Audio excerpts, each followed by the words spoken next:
Well, hey everybody, Burgalore223 here, back at it again with EFAPPing MauLer's Avatar: The Last Airbender EFAP. The last episode, we did something amazing. We counteracted one of his points that he had from nearly the beginning, with the whole "why doesn't Roku teach Aang firebending" thing. Finally came up with a defense. If you want to know what the defense is, watch the previous part. It's around within like the first 5 minutes or so. And I don't think he made any points last episode either. Yeah, no, not at all. So by taking that point away, he has 8 points so far. However, I will say this: there was one point where he was complaining about the rock that stabbed Aang in the back to awaken the Avatar state. I mentioned, I showed on screen and explained my reasonings as to why I thought that was formed and why that happened. I said it's a pretty natural explanation. However, it is a little iffy because while you do see the rock pillar breaking apart, you don't exactly see the point form. However, I think they showed enough to infer that that's what's happening. That's what I've always thought when I watched the show, even as a kid. So I'm not sure. I consider that a defense, but if enough people can bring more reasoning, because I can't think of. I think it can go both ways, but I think it favors more on my side since the animators clearly showed the rock being destroyed and then showing the point there. But if there's enough people that can, show me evidence that that is not the case, and I, of course, will concede. But as of this point, I don't think there's an issue with that. So, anyway, I don't need to be that far back. I think I can be, right here. Right there. Yeah, there weren't really any comments on the last one. I'm actually doing this one pretty right after, but pretty close next to each other. Been a while since I've done that. Again, sorry for the wait on the last one, but I think we're just gonna get started. So here we go. I think he was talking about Zhao knowing about the eclipse, even though he never knew about the eclipse at all. This is seriously, I think this is the dumbest point, or it's not even a point, but it's the dumbest thing he's ever brought up. And now he's saying that the Fire Nation, they didn't even know what the eclipse does when clearly they do. So yeah, so I guess let's get right back into this idiotic state. 100 years, they were lucky as hell to get that one between then and Sozon's Comet, which in universe time I want to say is a couple months. I can't remember exactly, but it's a small amount of time. Simultaneously, because if you wanted to say to me oh well, they get an eclipse every couple of months, so it kind of makes sense that they'd find one. It's yeah, but then everyone would know, right? Because every couple of months, all of the Fire Nation would be like, "Damn, my firebending's gone." It wouldn't be that big of a secret. No, so it wouldn't be that big of a secret at all. I know that sounded jumble, but you probably find my issue there, right? it's I explained this last time. I don't really need to get into it. If you yeah, just watch the previous part. Basically, he's saying, how come the Fire Nation doesn't know what the eclipse does? They do know. They just don't know when it will happen, and you can't expect them to. And he, for some reason, thinks that Zhao discovered the eclipse, even though he never did. All he discovered were the moon and the ocean spirit's mortal forms, the koi fish. That's all he ever discovered. So I have no idea where he came up with that. Try to straighten it out. Yeah, they go to that little map thing. I think it was a map or something. It was the big. It was a planetarium. Thing they can, twist. Yeah, planetarium. That's what it was. So they can switch through and see every day what the stars and things are doing, and you can see the comet coming in. Yeah, that's pretty. It's pretty. You never see the comet coming in. I don't know why you said that. Pretty lucky.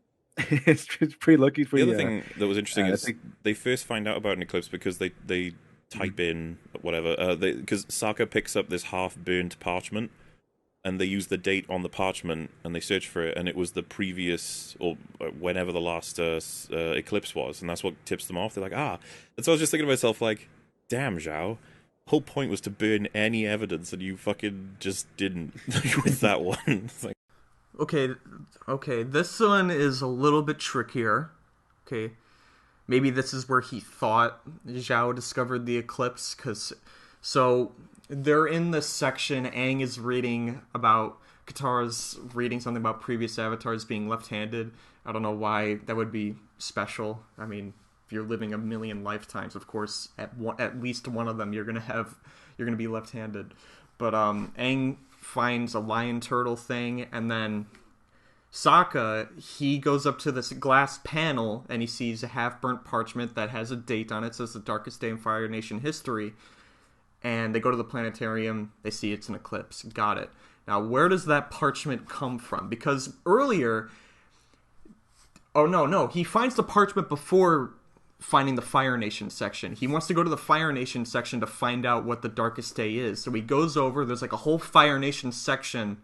And it's burnt down. Like, Zhao destroyed everything. So I'm guessing Zhao only destroyed the Fire Nation section. I'm sure Wan Shi Tong was probably on their ass once that happened, so they probably only had enough time to do that.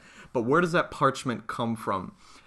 The way I interpreted it is they were just in a general history section. And if that's the case, maybe Zhao just like didn't check that area. It's just general history. But it is half burnt. Like, it's like burnt around all corners. Now, is that just because it's a piece of the Fire Nation? So there's like a fire theme around it. That's just what the artists did, to show like, oh, like fire. Or was it in the Fire Nation section that was burnt, but like it survived, so Wan Shi Tong just put it there? I'm not sure. We kind of need more information on this. But for him to assume... Well, I mean, okay, it is a piece of Fire Nation history. Why wouldn't it be in the Fire Nation section? And if it is in the Fire Nation section, how was that one of the few things to be saved? And how was it... I don't know. This one's extremely tricky because like I said, I always thought this is just like a general history area. It's too vague. I want to see if he has anything more to say on it because I'm honestly at a loss here. like, well, fuck it. I don't know. Could have messed up there. Yeah, like, because I would have just... I'm surprised the owl allowed him to burn down the whole fucking portion of the library. We don't know what happened. You can't just say the owl allowed it to happen. You can't really stop something once it's... Like, if you start a fire, it's kind of hard to stop, especially when you're an owl with no hands and possibly no water or anything. Definitely don't have fire extinguishers. So there could have been a battle. He could have lost a lot of people in that fight. I mean, it is in Zhao's character to just do something he wants without caring about the consequences. That's kind of what the whole Zhong Zhong episode is, that showcases that side of him. So yeah, he probably started all that and lost a lot of people doing it just for his own personal gain. But you can't just infer that Wan Shi Tong just allowed that, especially when he's like, that's it, no more humans. Once he doesn't even want the Avatar to come in. I mean, he lets them in once they provide knowledge, and he's like, okay, maybe they're innocent enough. But then he's like, you betrayed my trust. So, again, you can't really infer that. But, where did that parchment come from? You know what? I think I will give him a point on that. Yeah, I'm going to give him a point on this because without that parchment, they wouldn't have even considered the possibility of an eclipse, which is like the eclipse itself. Like I said, you could say, oh man, that's convenient, but at the same time, it's writing, it's storytelling, it's showcasing what happens in this world. You can't fault that. Okay, but them discovering the eclipse is all because of this random parchment that is somehow there, right? And we have no idea where it came from. So I'm gonna give that to MauLer there. It wasn't exactly what he said, but he is saying, like, without that parchment, they wouldn't have even considered the possibility, and that is true. So he's back up to 9. God damn it. But anyway, let's continue. Owl was angry at them. just for finding stuff out, right? But with him burning down all of the library, I just picture the owl being like, "You shouldn't do that." All right, dude. Yeah, you think the owl would take better care of his stuff? Oh, I think he would Because eat Zhao. He'd be like, "You." Again, we don't know what happens. He probably lost a lot of people, and the library, it's not really well known. I don't know how Zhao discovered it, but this was probably like his last try with humans. He was like, "Fine, I'll let you in," and then they burn it down. And that's when Aang and everyone show up. He's like, nope, no humans allowed. But he lets them in anyway, and then they betray his trust again. He's like, you think you're the first person to believe their war was justified? So, yeah, I mean, I don't know what, I seriously don't know what his issue is here. You piece of shit, burning my books. Yeah, there's no one in that library. What's the owl doing? He's off playing Nintendo. I love the idea that someone's just reading, and he's just like, "You okay? You right? Yeah. What you reading?" Sitting right next to him, like, by the fireplace. Nothing. Whatever your name is, the guy who knows 10,000 things. I'm just reading. You have an excellent collection of porn here. Okay, you don't want to look over here. It's really funny.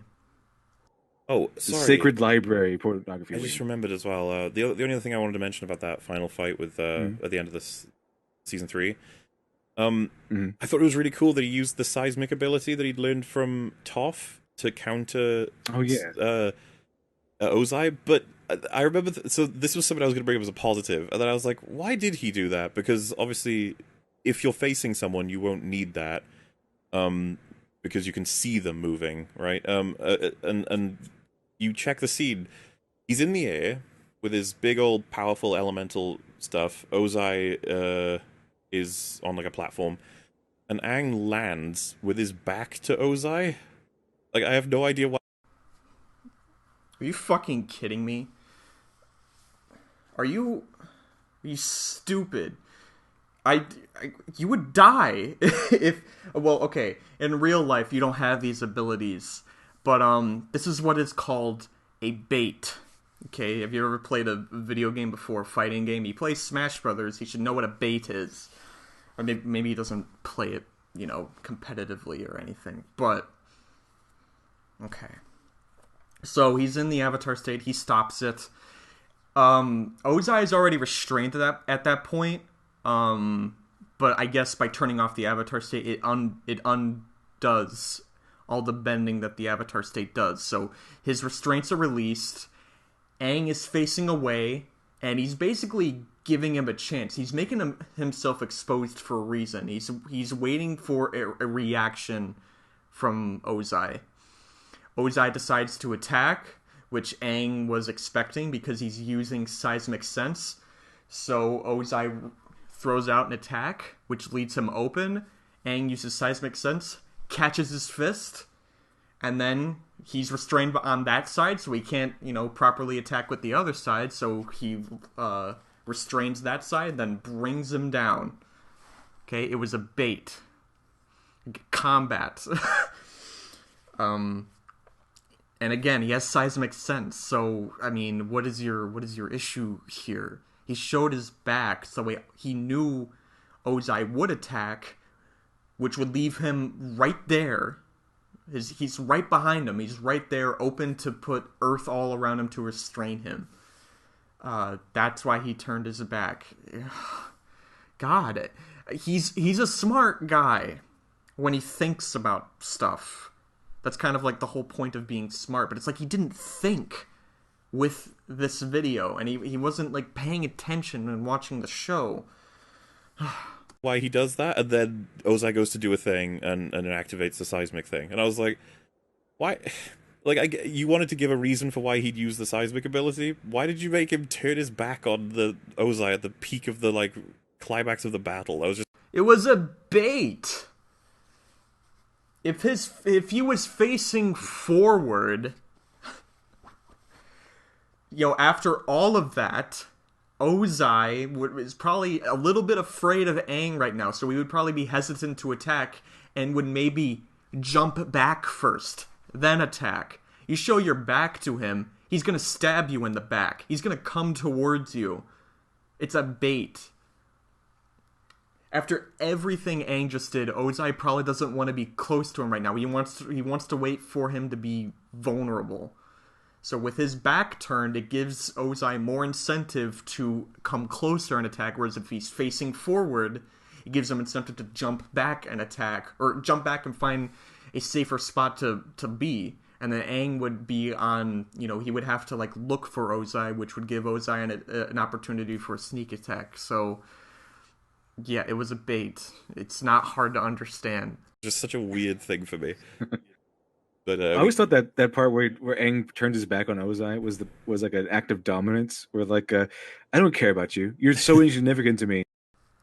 It's both. It's in fact, an act of dominance would be him facing forward.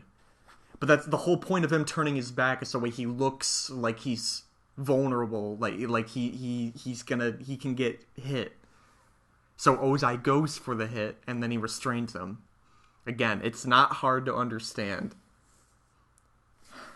That's going to turn your back. I want to turn my back on you. Well, I guess it You're works, nothing. right? Because he locks him down, and then energy bends the flumps out of him. Though Yeah. I was surprised that Rock stops him. If you remember, Azula breaks out of Rock handcuffs just by using fire. Yeah.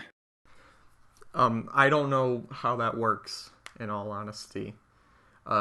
Is he saying that's a problem? No, he's not. He's just mentioning it. But, there is a bit of a difference here, I guess you could say. Azula her arms are facing outward, and they're on a wall. And what she's able to, lift herself up, burn the rocks, and her arms are in a better state where she can burn the rocks, then throw them out, throw the restraints out, whereas Ozai, Aang locks up his wrists. His hands are still exposed, so he can't burn the rocks around him. Also, he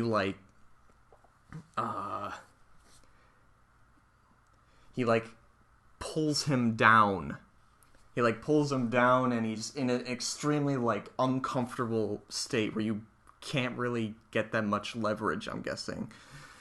And once he does the energy bending thing, it seems to fuck with his mind or something, where he's paralyzed because his face is all dopey.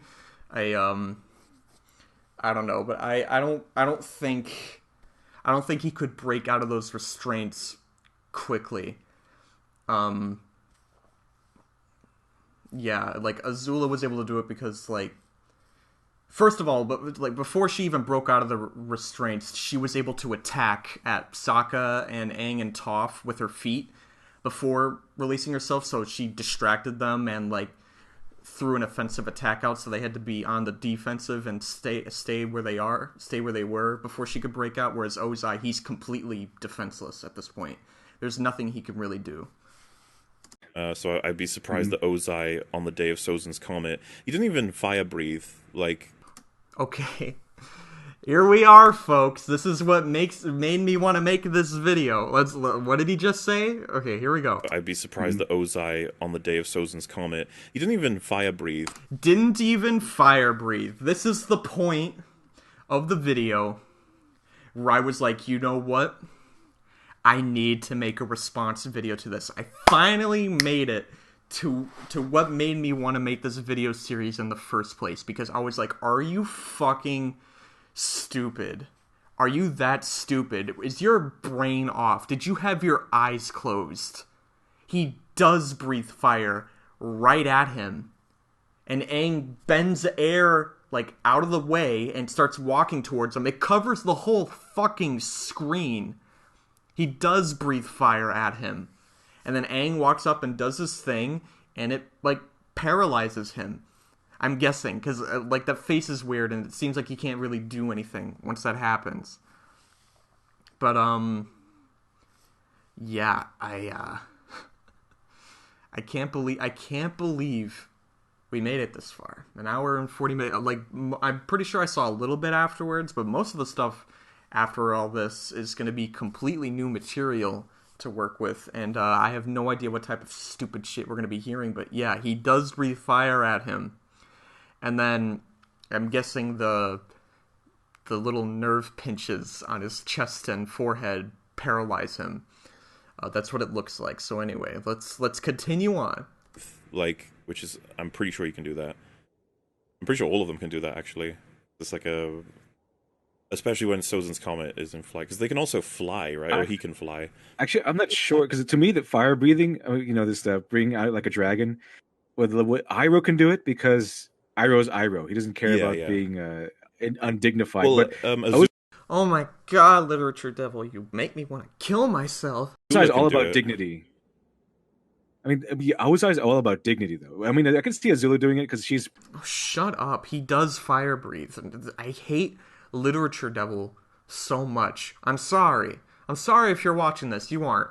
But, I mean, I'm not going to watch any of your content. I'm sorry. Like, just hearing you speak, like the way you quote-unquote defended this, I don't want to watch any of your videos. I'm sure you're a nice guy. You seem like a nice guy. You just annoy the fuck out of me with this video. I don't want to watch your shit. I'm sorry.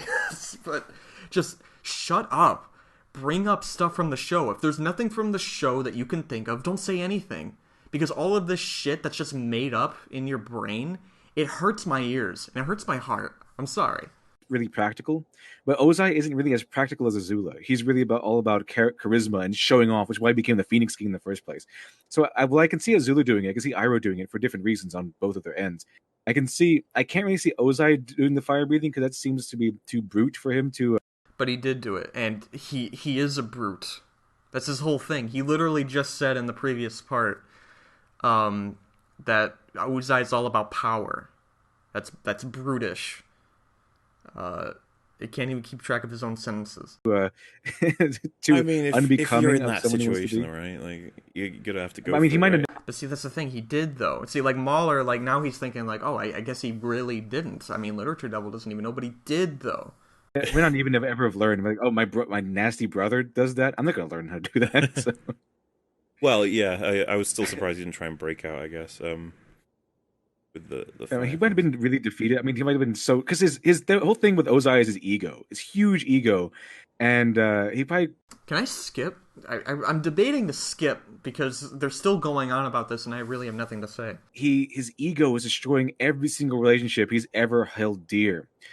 Even he doesn't have any relationships he holds dear. That's his whole thing. He doesn't care about anyone but himself, and that's the thing too. Like the war that's happening, it's not even following his great-grandfather's footsteps, where he thought that the Fire Nation is like the greatest civilization and it should be spread across all the land. It's still evil, but Ozai literally just doesn't care about any of that. He just wants to rule everything because he loves himself so much. Even to Azula, who worshipped the man, and so his ego was so immense that he became so frustrated and he became sloppy as the battle between him and the Avatar went on, and he could not defeat the Avatar. And then by the time he's wearing those cuffs, I could see his spirit being totally shattered, and in his mind saying, how did this happen? I don't think that's a good enough reason, although I will say he is probably extremely tired after getting destroyed by the Avatar state. I think the restraints that Aang used on his hands, because they're on his wrists, and he brings them down to his knees, and he's in a really uncomfortable state where he can't get much leverage. Like, I don't think he's able to really break out of that. Especially because if his wrists are locked up, he can't really, like, point his hand to shoot fire at the rocks. Even if he does, Aang is right there, and he puts his hands on him, which paralyzes him. And he does breathe fire. He does breathe fire. But it didn't do anything because Aang airbends all the fire away. So, sorry. This can't be right. And that his shock lasted so long, and with giving Aang enough time to spirit bend him, which kills his ego. I mean, I'm pretty sure he might want to commit suicide at that point. The ego will be dead after that, yes. Yeah, yeah. So that's how I saw why he didn't do that, because of course if he was in his right mind But he did. and all powerful, and they just snuck in with Toph, and she just zapped some cuffs on him at his height of his power. He just, no, just break these easily. I can defeat anybody. But at that point specifically, he was defeated and his ego was shattered. And that is why I think he kind of held those cuffs in place. He didn't really do anything, couldn't fight back because his spirit was gone. I don't know what that was, but he said that Ozai broke out of the cuffs earlier. No, that was Azula, and again, it's completely different circumstance. The cuffs were completely different. The situation was different. Azula still had her feet to use to, keep the opponents away while trying to break the wrist, because it does take a second. And again, if someone were there, like if her legs were messed up, like Ozai's were, like he's on his knees. Like, he can't really use his legs to attack Aang when Aang's restraining him. But, what's it called? It does take a second for Azula to break out of those cuffs. And if Ozai were to if he had the ability to try to break those cuffs and was trying to do it, I imagine Aang would just slap on another piece of earth. It wouldn't really make a difference, so. Metaphorically, and then his spirit was literally gone or bent soon after. Do you remember when Appa is captured? Okay, here we go. Something new. Let's go. Yes, he was captured by. Wasn't he captured by Zuko or somebody? It was like a. Oh! Sorry. He's an idiot. No, Zuko never captures Appa. This is Appa's last days, and he's captured by a random circus performer. You see him with Ty Lee before. Well, not the guy that's training Appa, but like the head of the circus is the guy that Ty Lee worked with. But yeah, there's this asshole circus animal trainer guy, and he hates Appa. Fire Nation circus thing. Yeah, that's it. And so the problem with Appa is really he's like, I'm gonna tame you because you're a crazy dude. And every time he tries to like prevent Appa from getting food, Appa finds like there's like two. He like airbends food toward him, and this kid gave him something to eat as well. And so and then we move on to like this scene where it's clear that the guy is going to use Appa as like an attraction. And so the first confusion I had when I was watching this was like, oh my god, he's got like chains on his ankles, I guess. And I was like, oh, that must prevent him from flying, because obviously if he could fly, he'd just escape. But then I realized that his act requires him to fly through fire hoops. And I was like, oh, so why doesn't he just escape? Okay, well, you're talking about an animal here, first of all. He's not a person. He's not really... I mean, they are... The animals in the show are pretty smart, but they're not that smart. In animal sense, Appa's constantly getting abused here. Tries to escape, probably will get abused, so he's not really sure what to do. I don't know. I'm not really taking this one seriously at all. Again, I hope I don't get flagged for copyright with this one. So the thing is like, oh, maybe it's that dude with the fire whip, and it's like, well, I mean, Appa could just fly out right now, but instead he's like sort of playing along for a moment. It's an animal, and he's been abused. He's like, if you don't behave yourself, I am going to hurt you. I will probably kill you. He's an animal. I mean, what do you want me to say? I don't know what a bison does. I don't know what their thought process is. What do you want me to say here? And then he gets singed, and he's like, ow, that hurts. And then this happens. I love that. Yeah, and he hurts his abuser, so now he thinks that he's safer. I don't understand this at all, and I can't believe he's bringing this up. I just don't get it. It just looks so funny. For those who can't see it, Appa hits a hoop, and the hoop just bogs the dude right on the head. And yeah, so I'm just confused, like, Appa just fly away, right? And then I was thinking to myself, like, oh, there's gonna be a reason why he can't, I guess. And he ends up, like, just booting this dude. You can check this out. Yeah, he he tries. Okay, so he goes along with the act because he's getting abused. He's an animal being abused, and this is what he's supposed to do. Then he gets singed because he doesn't do it right. Because he's not. He's still pretty wild. He's not properly trained, so he starts to freak out. Then his abusers start yelling at him, so he smacks a hoop to show I'm not doing this, and the hoop happens to hit a guy's head. And then he sees a little kid. The little kid tells him to leave. He tries to leave. Then another circus guy, abuser, shoots fire at him, and he's like, "Get back here, you stupid beast!" And then Appa attacks him. He realizes that basically that little kid is the key. He gives him confidence. Again, this is an animal. Like, what do you want me to say here? It gives him confidence to defend himself, gets rid of the other guy, and then he leaves. I don't know. I don't know. Again, what do you want me to say here? Well, Appa's awesome. Appa is awesome. And then he just flies out. And I was like, oh, what an awful... I don't need to be here anymore. Why? It was like, how stupid does that circus owner have to be? I don't know. So, like, I thought that was dumb. And then you move on, and Appa's, like, obviously hungry, injured. He's, like, splintered by He's tired on the road. Thing. Well, Aang had always been taking care of him. No. I think this stuff is pretty good. He's pretty ruined at this point. And he hides in, like, this little place. Check this bit out, right? I think he's found by the Kyoshi people, right? Well, these are some issues we're coming to, right? So first of all, I find this hilarious. She picks this off a bush, and she's like, "Huh, where'd this come from?" And look at this shot now.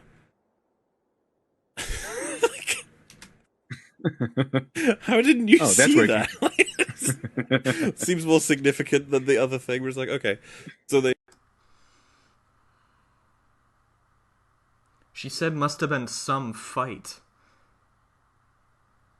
She doesn't say, look at this tuft of hair. She says, must have been some fight. So she did notice all of the destroyed trees and craters and, like, disheveled ground, and of course the fur. But she says, must have been some fight. Not, ooh, look, hair. He's thinking of Ty Lee. That's not Ty Lee. She's not a Kyoshi warrior yet. They noticed all this stuff. And then she looks at the fur, because it shows an animal, because, oh man, must have been, like, two animals fighting.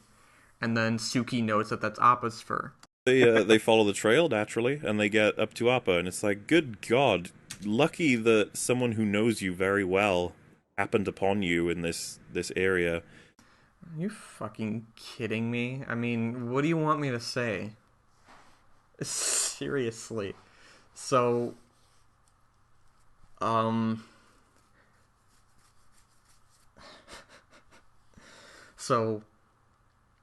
Suki, she was from Kyoshi Island. She leaves Kyoshi Island after meeting Sokka. She and the other Kyoshi warriors help other refugees. Suki specifically goes to Chameleon Bay. No, that's not what it is. Full Moon Bay. They go to Full Moon Bay, and she helps with the ferries to bring refugees to Ba Sing Se. And then she joins the Avatar group on the Serpent's Pass. And then she leaves them. And that's also where she learns that Appa is missing. And then she goes off with the other Kyoshi warriors to do their own thing. And they happen across Appa. But, I mean, if you're gonna like complain about this, then I guess you also have to complain about literally every character ever being introduced in a series. Like, a bunch of random people. Like, this is like months. Months are going by, and a lot of people live in this world, right? But they're all at their, well, what am I trying to say here? What I'm trying to say is everyone's doing their own thing, but if you're missing for months and people are actively looking for you, because Suki, she knows that Appa is missing and is probably on the lookout, either by looking in the sky or wherever else. At some point, yeah, they probably would find Appa, or Appa would go to Ba Sing Se and find Aang. I don't know. It's not impossible. I don't think you can use lucky as a problem unless if it's like Like I don't even know. I don't think you can use lucky as an example of bad writing, because luck is not really something fully definable in our own universe. Like, because weird stuff like this does happen, and it's like, well, is luck real? Well, science says no, but experience says otherwise. So, yeah, I don't have a problem with this. This is kind of just how stuff works in storytelling. I know it's not a good defense, but I mean, I don't know. And of all characters, Suki is probably the one that you would probably least think. She's not really that important of a character, at least not at this point. And they have, like, the Kyoshi Warriors are full on, like, scouring the Earth Kingdom, trying to do important stuff. So, of course, they would find something this important. Did you want it to... Well, no, I can't do that. I can't straw man. I was about to say, did you want it to be some random guy finding him and then doing this? But, see, the thing is, like, Appa has already gone through a lot. Obviously. I mean, you can only see, like, a little bit in this frame. But he's gone through a lot at this point. He needed to be found a lot sooner. I mean, if you're gonna, talk about luck, you also have to talk about unlucky, too. And it's extremely unlucky that they found him this late. And it's also extremely unlucky that they show that Aang's little, mushroom cloud that he does when he's angry in the desert, they show that Appa can see that, and he was right there. But Aang was too far away to see, but he was, like, they were pretty close, but it was just unlucky. So I guess you would have to fault that too, right? But you can't, because that's just, that's just storytelling. I don't think he considers this an issue. He's just like, wow, kind of lucky. So I'm not really saying this is a point. I don't really think lucky can be used as a point, unless if it's... I'm trying to think of an example of something like something being lucky is bad. Something that is practically impossible, but somehow working out otherwise is bad. Kind of like the Deus Ex Machina. Like I said it's completely possible for energy bending to exist and to take away someone's bending, but it literally happens out of nowhere. There is no setup, and it just happens. See, this is set up.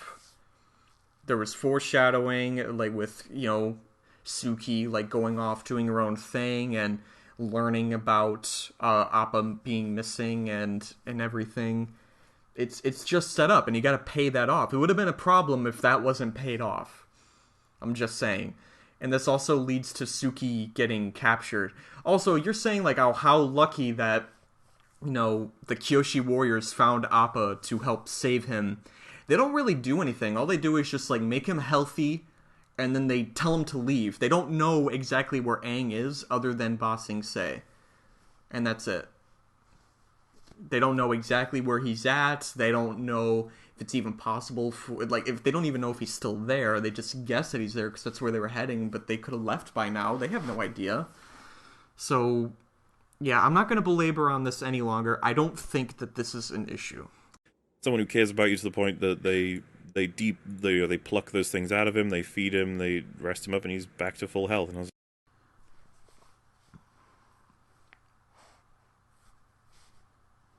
okay. Just like, wow. And then fucking Azula and the two girls just show up, because apparently they were keeping an eye on the fur, and they saw some, and they just went to this place. I was blown away. I was just like, what? Why is everyone just showing up? So if you remember,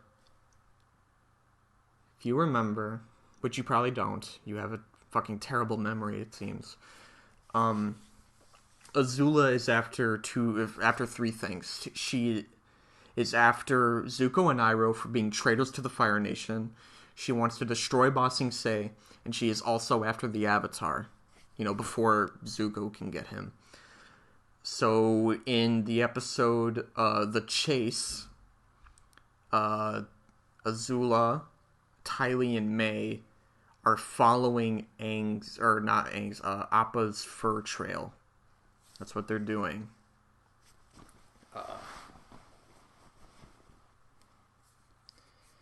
And they use that to track him down, find Appa, and therefore find the Avatar. That's what they do.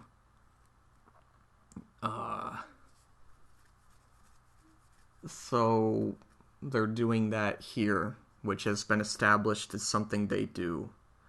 Because remember, she's after the Avatar. Now, the timeline of this. So, this is after the Serpent's Pass, and if this is after the Serpent's Pass, then it is most certainly after the drill. So Azula, May, and Tylee were already in the drill, and they were attacking Ba Sing Se, but they fail, so I guess they leave.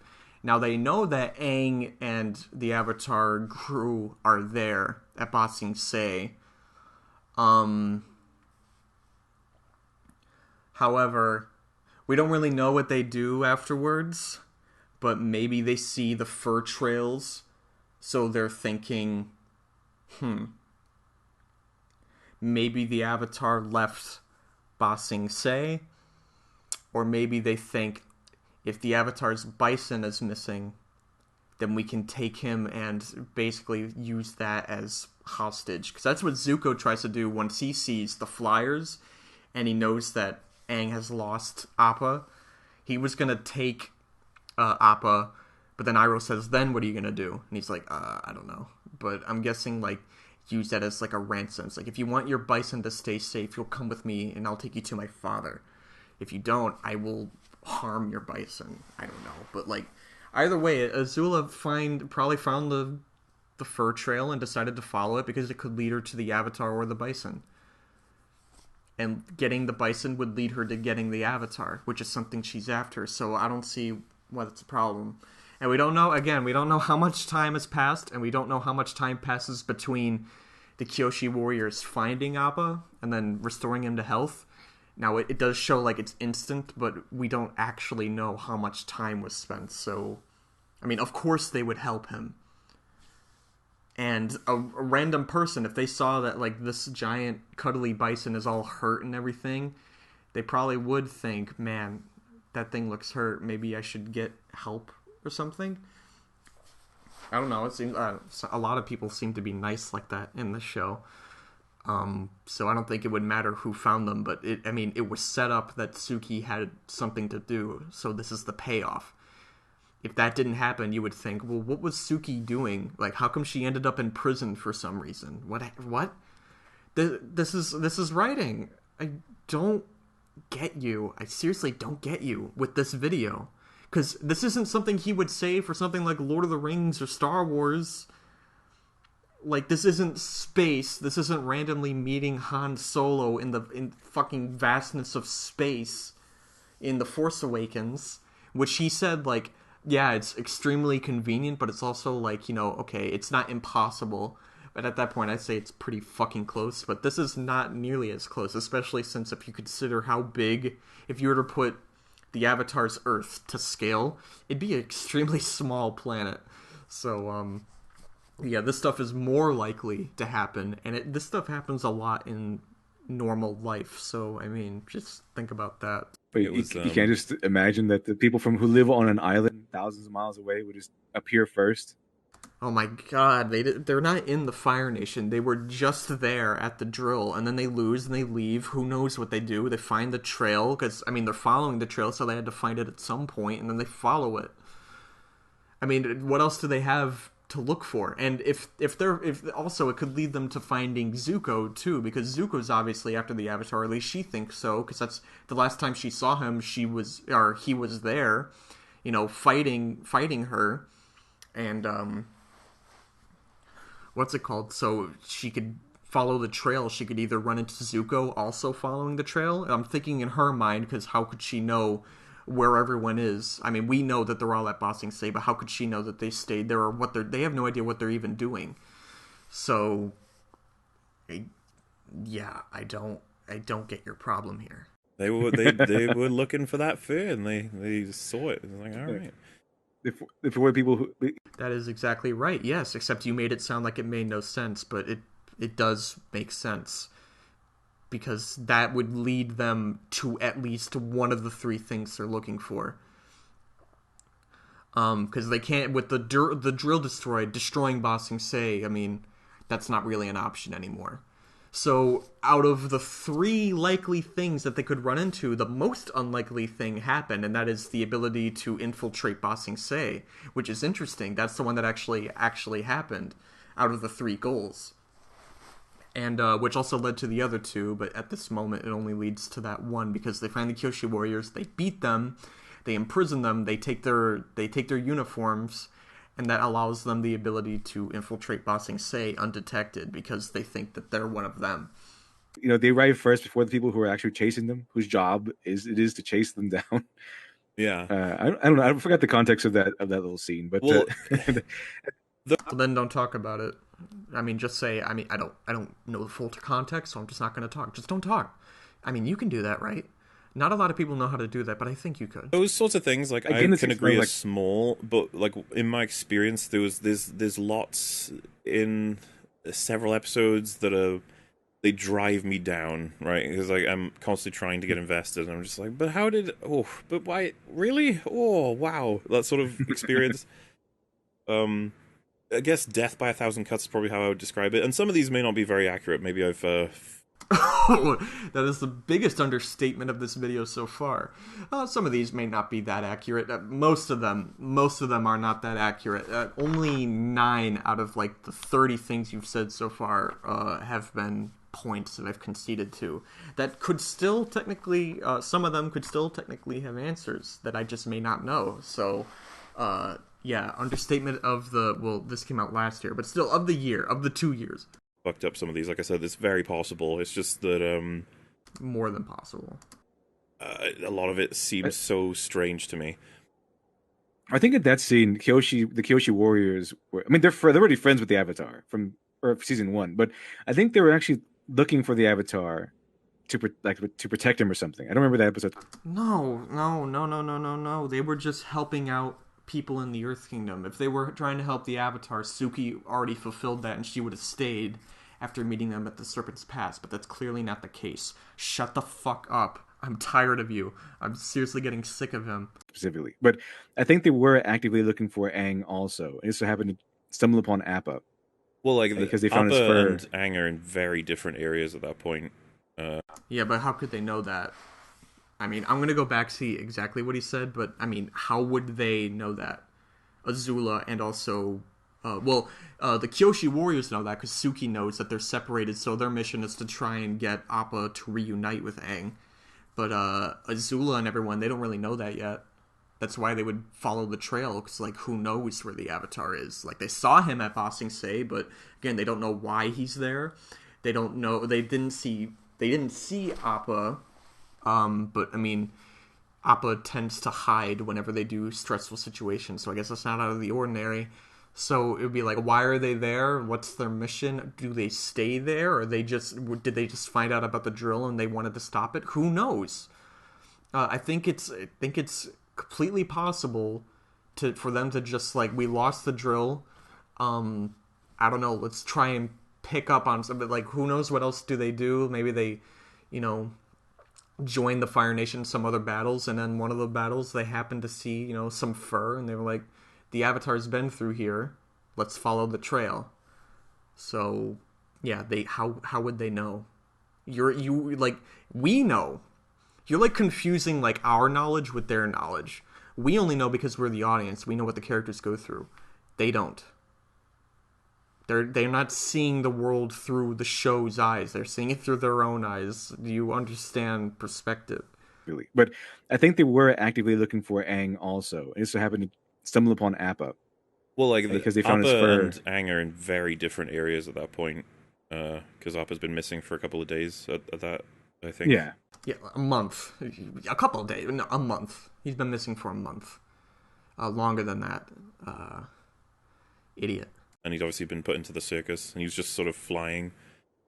And yeah, obviously the show tries to justify they've stumbled across his fur. That's what led them to him, which is more believable than simply bumping into him. But it's not like he was that far away. What? What are you talking about? Appa's been like all over the country during he was in the desert, and then he's taken from the desert to these merchants, and then the merchants take him to the circus, wherever the hell that is. It could be anywhere in the entire Earth Kingdom. Then he leaves the Earth Kingdom. He goes to this random forest that, I mean, even before that, he flies to like this random farmhouse, and he sleeps there. And then they kick him out. Then he flies all the way to this random forest. And, yeah, that's where all this stuff that we're talking about now happens. And it's, again, over a month. Like so much time goes by when Appa is missing. Not a couple days. It's at the very least a month, because they're stuck there. The Avatar crew is stuck there at Ba Sing Se for at least a month, waiting for the Earth King's approval. 6 to 8 weeks, actually. So, yeah. A lot of time goes by. Pay attention. He was kind of just right there. But yeah, listen, I don't think even Fate covers that, but still, I think it's one of those your protagonist. It's not even fate, it's just writing. You have setups, you pay them off. If those weren't paid off, would that somehow be a good show? If you had something completely like, it's like, oh well, he does fly out right away, and no, I'm sorry. If he's found by a random person who decides not to help him, so Appa just sits there quietly. Suki never does anything important. Appa sits there in a room and just rots, I guess. And then Azula picking up the trail, that makes sense. You don't think it is, but it does make sense. And then Azula finds Appa and then captures him. To be honest, that could be interesting, but it still serves the same purpose as the Dai Li catching him. Except, obviously, Appa would be taken much further away and they wouldn't get him. But I mean, they set up Suki doing something, and they also need Azula to infiltrate Ba Sing Se. They did it pretty well. They paid off what they set up pretty well. I'm tired of all this one-to-one to reality bullshit, because doing things one-to-one with reality, that's not writing. Not entirely. Like, obviously, you can't throw reality out the window when writing something, unless if it's a comedy, I guess. But, like, the whole point of storytelling is to fantasize. And you can certainly use real elements, and luck and running into people, those are real elements. These are just on bigger scales, because obviously, like, this is a story that the whole world is at stake. So yeah, running into each other, like, in real life, not as likely, still likely, but not as likely as opposed to, like, living your everyday life and happening to run into someone you didn't expect to. But this is writing. Again, if there was no payoff, it would be badly written, but these setups do have payoffs, and they make sense. You can't just say, luck, bad. Okay? If it were Suki shows up, she has a magical map that takes Appa right to Aang, and there's like that's the payoff, and also like there's no troubling moments, there's nothing there's no stakes, it's just here's the map to Aang, go. That's it. Like, yeah, obviously that would be an issue, but, like, that's not how it works. Everything that happens, like, them meeting up, yeah, it's lucky, but it's not like it's the most helpful thing in the world. They just bring him back to health. and then they tell him to leave. They have no idea where Aang is at, other than that he is most likely at Ba Sing Se. And that's it. That's all they know. Contrivances. Mm-hmm. He's just been through so much that his karma is bound to turn. I mean, that's what we're expecting to see. That Appa has been whipped, he's been tortured, he's been put into a circus, and he managed to escape, managed to fight his way free, and then he just fell into an even worse predicament where he's on his own. He has to steal food. He's just fighting off animals, and he's being, because until that point he's kind of a spoiled. Sorry to say, Appa. He's kind of been spoiled to that point. He's been taken care of by Aang and the gang. They've been brushing him. They've been taking care of him. They've been feeding him. All Appa has to do is fly him around, and the gang just takes care of him. At that point, he doesn't have the gang. He has to fend for himself after all this time, because he was frozen in there too. He's frozen in the ice too. He hasn't been able to hasn't had to take care of himself, because who knows? I don't think he had to fend for himself either when he was at the air temple with Aang. So this is really the first time he's been in this situation. And so we see him suffer and go through all sorts of mishaps, and we're just wanting to see him stop suffering. And finally, at the end, we get to see his luck sort of turn, his karma sort of turn, and it's kind of a cycle in and of itself. So it's acceptable to me, because it's kind of the cycle of the story of the episode. Appa suffers. Appa's in a terrible position. He suffers and suffers and suffers until finally he's able to survive on his own volition long enough that he's rewarded with a turn of the fates, a turn of the karma. I'm totally on board with that. I would just want to make it more cause and effect stuff. I would just spend cause and effect. Like I just said, they set up Suki and Azula and Appa all playing important roles, and that is all culminated here.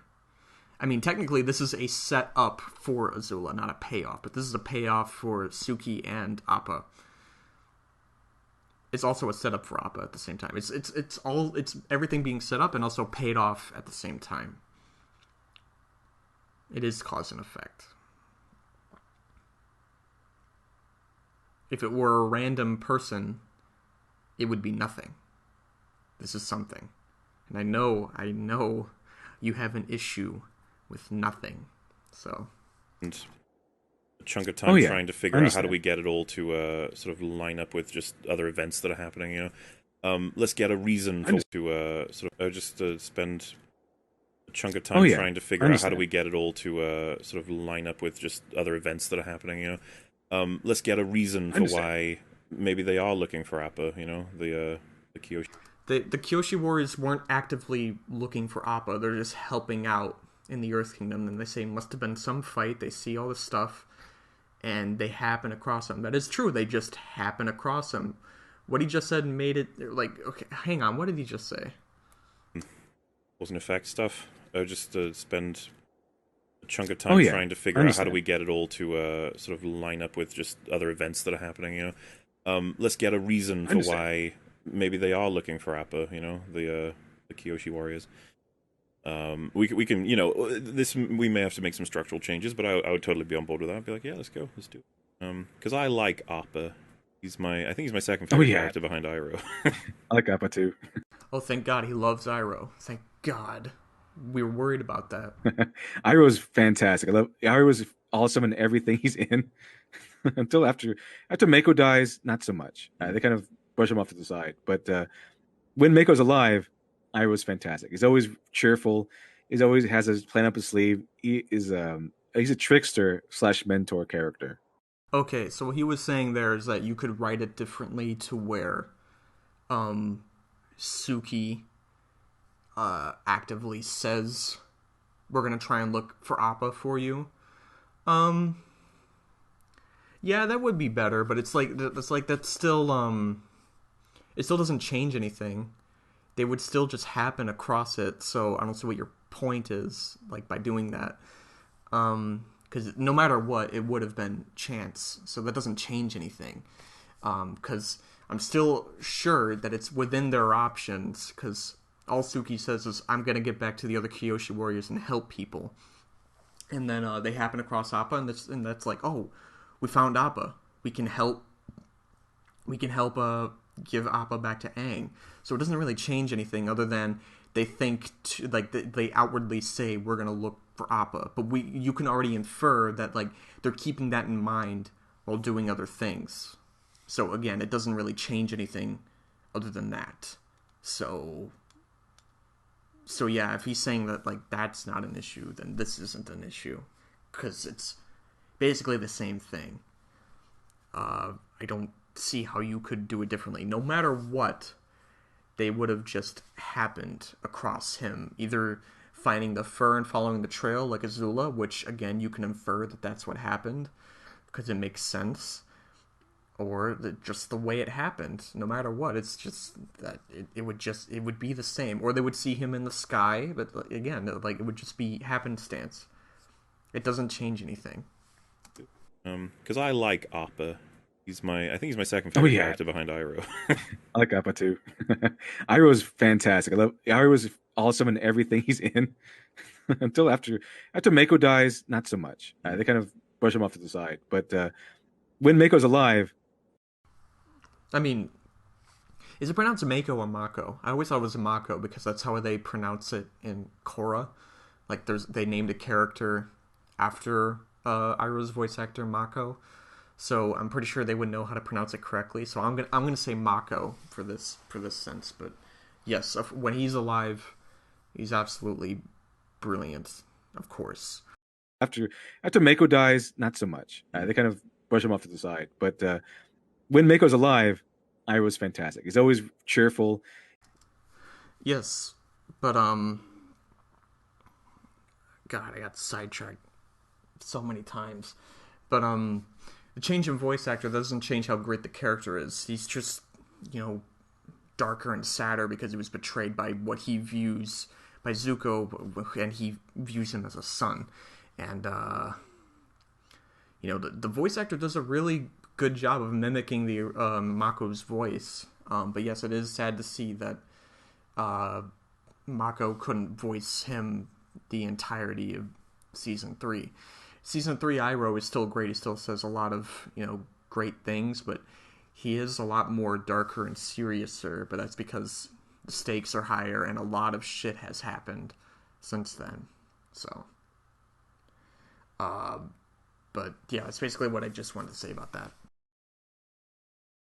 He always has his plan up his sleeve. He's a trickster / mentor character. Oh yeah, he's like on the good guys team from the moment we meet him, and you sort of sit there wondering, it's like, why is this guy with the firebenders? He's like, well. He was this legendary general. You find out he's this legendary general who's like the most hardcore general has ever lived. But now he's just this old man who just kind of, who cares? I'll just sit around, enjoy my tea. So, and then if anyone wants to mess with me, I'll just destroy everything they love. That's it. So this one's a bit, if you remember how Kitara's origin story, if you will. So someone found out that they were, because the Southern Tribe has any waterbenders captured / killed. Let's just say killed, because they get killed on sight apparently. But another one is born, right? Or at least there is one there. That's all. Apparently, an informant told the Fire Nation this alone. There is a waterbender in the Southern Tribe. They're like, okay, so they go there, and there's like this big fight going on. But we find out that it is Kitara is the one that's actually able to waterbend. But Kitara's mother claims to be the waterbender, and she's like, "Take me away." And the guy's like, "Nope, we're gonna kill you." And she obviously dies for her. I thought it was really strange, right? Because the Fire Nation are in a position where they want to essentially eradicate the other benders. At least that's not my assumption, because the next bender's going to be, the next avatar will be a water one, assuming the air one's dead, which I think they assume. So they wipe. I haven't considered that, but yeah, I guess that is why they kind of do that. I don't know. I mean, I guess they would single out the Southern Tribe because it's weaker than the Northern one, and not like Zhao says, like, the Northern Water Tribe has survived 100 years of war because we can't navigate its landscape, but they just have too much power there. That's why they have to, rely on daytime, because firebenders have are stronger in the daytime with the sun, and also like with the knowledge of the moon and ocean spirits' physical forms. they're able to wipe out the water tribe for good with that information, or so they believe so. But yeah, I'm guessing either they're rounding up all the waterbenders just because, you know, the southern tribe, they seem to be the ones that are sending out warriors to fight, you know, actively, whereas the northern tribes kind of just like staying at their post and doing their own thing. Either that, to wipe them out that way, or to wipe them out because maybe the airbender is dead, so take away all the waterbenders and find out if that's the next avatar. But yeah, interesting. I'm guessing his complaint is, well, let's see what his complaint is. Wiping out the waterbenders, which makes sense to me. They're wiping out the people in the southern tribe whenever a waterbender rises or is heard about. They're like, kill it, kill it, kill it. Part that blows my mind is that, like, if we turned up, let's say me and you were the Grand Fire Nation Inquisitor people, and we're gonna kill that waterbender. We show up, and this person just says, "I'm totally the waterbender. You have to kill me." I'd be like, uh-huh. So, do me a favor and just waterbend for a little bit, just so I can confirm it. Otherwise, I'll kill your whole village, because I've been sent to kill one. There's one here. I'm not going to let someone take a bullet here, Spartacus style. We're just going to get the one, alright? And it's a very definitive system. You cannot fake waterbending.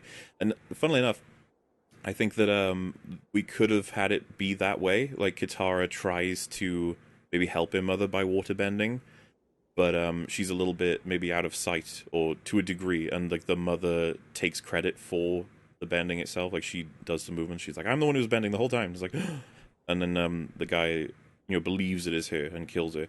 The crazy part to me was just that she just says, I'm the waterbender, kill me," and he does, and they leave, when you'd think the Fire Nation would be desperately invested in making sure they eradicate any and all waterbenders, because it could be the Avatar. Okay, should we be Okay. So I think I'm gonna concede to this one, but before I do, I'm just gonna say, he did say, let's assume that the Fire Nation just kills any southern waterbender they find, but they don't. Clearly, they take them as prisoner, because that's what Hama went through. She was put into a concentration camp. Now, I'm guessing they would do that is to test out to see if any of them were actually the Avatar, and if not, well, then they just stay as prisoner. That is, if they're even there, to see if it's the next Avatar after the Airbender one who's been missing is dead. So if none of them were it, and like how many ever years go by, and none of them have been the Avatar, that means the next one that is born most likely is the Avatar. So that's probably why the guy says, "I'm afraid I'm not taking prisoners today," and just kills her.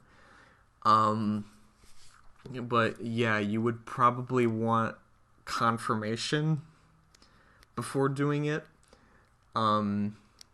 Either, like, the guy clearly was held, like, he wanted to kill whoever was the waterbender, so taking prisoner and then proving that they're the waterbender isn't an option. They have to prove it right there. So yeah, they could have done something. It would have been extremely dark, though, if you're really thinking about it, where the mother, like, starts, like, moving her hands, and Katara has to, like, secretly waterbend.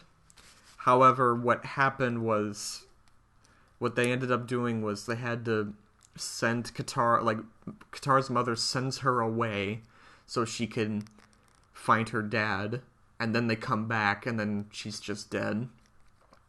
But yeah, if you had the scene where